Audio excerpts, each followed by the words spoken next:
लेकिन फिलहाल हम चलेंगे हमारी सहयोगी के पास, जो स्टूडियो दूसरे स्टूडियो से हमारे साथ में मौजूद हैं। कुछ नई अपडेट्स लेकर हमारे पास आई हैं। Anupama, over to you. का प्रण लिए हुए तमाम जो रणबांकुरे थे उन्होंने धुआंधार प्रचार किया, लेकिन अब बारी है मतदाताओं की, यानी कि प्रत्याशियों के भाग्य विधाता मतदाताओं की। सबसे पहले अगर आपको बता दें तो देखिए, सेकेंड फेज में चुनाव शुरू हो चुका है, वोटिंग सुबह से ही शुरू हो चुकी है। लेकिन अगर छत्तीसगढ़ की 3 सीटों की बात करें तो यहां पर वोटिंग प्रतिशत कितना है और दोपहर 2 बजे तक का वोटिंग प्रतिशत क्या है, वो मैं आज आपको दिखाने वाली हूं ग्राफिक्स के जरिए। चलिए शुरुआत करते हैं और बात करते हैं सबसे पहले छत्तीसगढ़ की, जहां छत्तीसगढ़ में सबसे पहले आपको ये बताते हैं कि आखिर 2 बजे तक का वोटिंग प्रतिशत कितना रहा है। तो देखिए 53.09% तक का अब तक का छत्तीसगढ़ में वोटिंग प्रतिशत रहा है।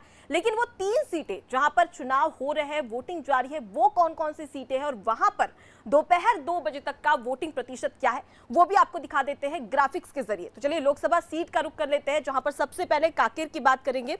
देखिए कांकेर में अब तक का वोटिंग प्रतिशत बात करें तो यहां पर 60.15% मतदान हुआ है। कांकेर वो लोकसभा सीट है जहां पर सबसे ज्यादा नक्सली घटनाएं हुई थी और हाल ही में हमने देखा था कि कुछ दिनों पहले 29 नक्सलियों को ढेर किया गया था जवानों के द्वारा। लेकिन यहां पर वोटिंग प्रतिशत सबसे ज्यादा है। यह दर्शाता है कि नक्सलवाद के खिलाफ मतदाता भी यहां पर जागरूक होकर अपने मताधिकार का प्रयोग करते हुए नजर आ रहे हैं। चलिए आगे बढ़ते हैं और अगली लोकसभा सीट का रुख कर लेते हैं, जान लेते हैं कि वहां पर कितना वोटिंग प्रतिशत है। तो अगली लोकसभा सीट है महासमुंद और यहां पर 52.06% मतदान हुआ है दोपहर 2 बजे तक। देखिए महासमुंद काफी हाई प्रोफाइल सीट मानी जाती है क्योंकि पूर्व गृह मंत्री ताम्रध्वज साहू यहां से चुनाव लड़ रहे हैं। हालांकि 2023 के विधानसभा चुनाव में उन्होंने दुर्ग से यहां पर हार का सामना करना पड़ा था, लेकिन 2023 में हार मिली, क्या 2024 में जीत मिलेगी, इसका अधिकार आज मतदाता तय करने वाले हैं। अगली लोकसभा सीट का रुख कर लेते हैं। अगली लोकसभा सीट कौन सी है? राजनांदगांव।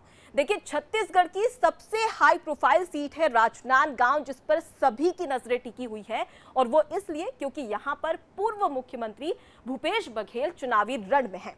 अब ऐसे में यहां पर वोटिंग प्रतिशत कितना हुआ है वो आपको बता देते हैं।